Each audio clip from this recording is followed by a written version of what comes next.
Greetings, beautiful mutants. My name is Mark Mothersbaugh. I'm a founding member of the band DEVO. I'm a film composer, a TV composer, a game composer. I've written music for a lot of things and for a lot of people, and I'm a visual artist. We're here at my studio, Mutato Muzika, and we're gonna talk for a while. I started taking keyboard lessons when I was 7. I hated it. I thought music was invented to torture me because my friends would be outside playing and laughing and waving at me. I really didn't care for it until I was watching Ed Sullivan one night. He went, "Okay, and from Liverpool, here are the Beatles." I remember at that moment, I was 14, and I said, that's why I've been tortured with learning how to play a keyboard my whole life, so I could do that. That's what I'm gonna do when I get older.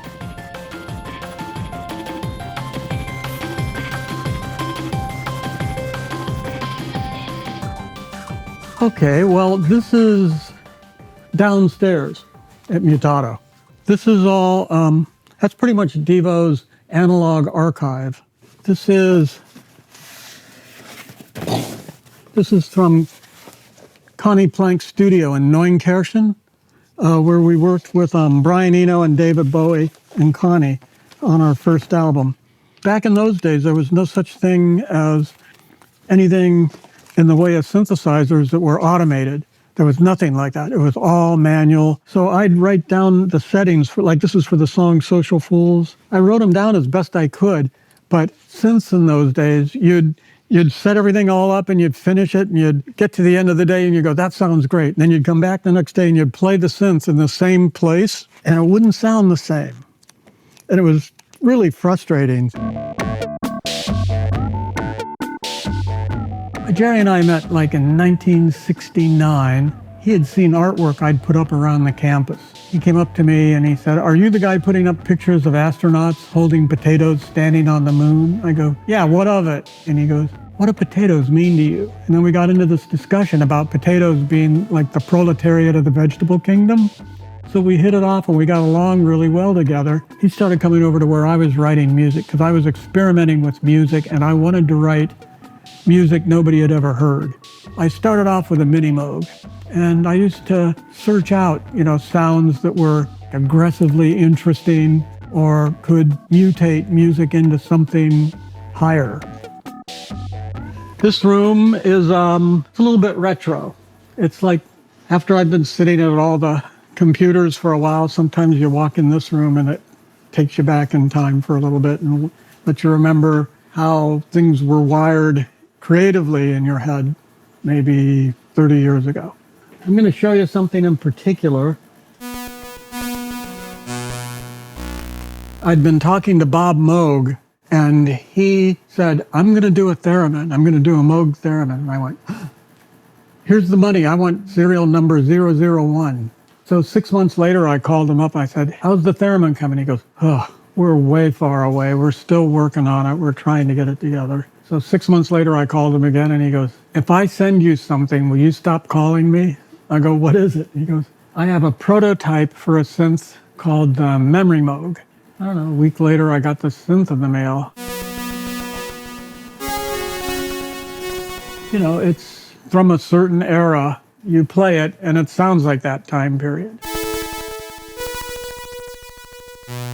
Since then, there's a much more sensible and much more powerful synth. The foundation of it was based on this synth here. I like the Arteria stuff a lot because these 3 synths that are up here right now, the original old versions of them are sitting in a room next door. But if you go play those for a while, it takes you a long time to get a sound, whereas on these here, it's much quicker. It sounds really accurate to the original. It's more powerful too. Like in the case of the Memory Moog, that synth was the inspiration for a lot of songs and a lot of electronic music during that time period. If I start playing with things, it's not going to guarantee it's going to turn into something good. All of the effects that are in the Memory Moog, that's exactly what I'm always looking for in a synth. Having all the effects built in so I can record them right into the sound. Like like this thing here.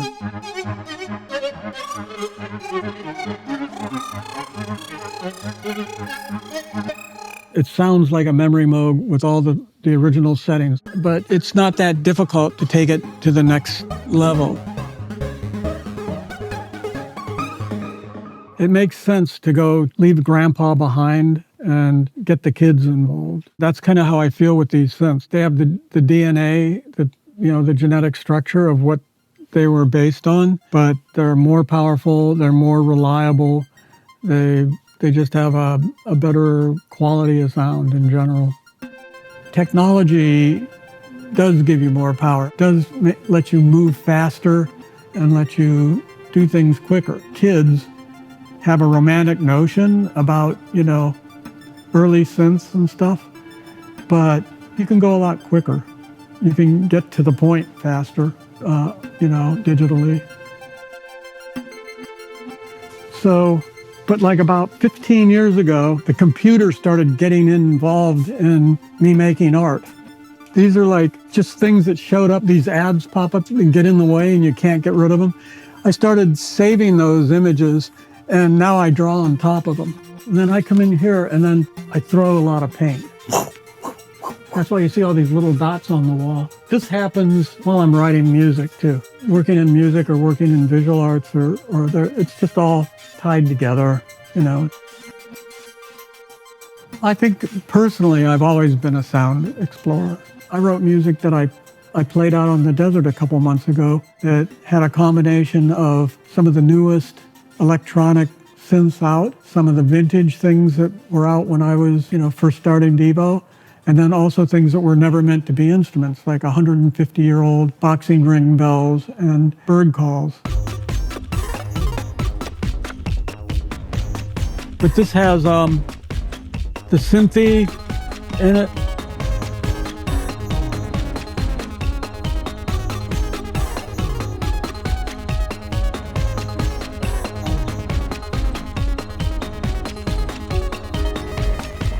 None of my clients have said, hey, can I put that in my film yet?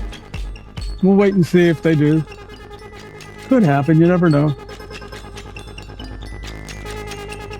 I think we're in a really good time right now for art and music. I'm really looking forward to see how young people take the new technology that's available now and turn it into something that all of us are surprised by. Maybe some people are outraged by it, and maybe some of them just think it's the funniest thing they've ever heard, I'm looking forward to that.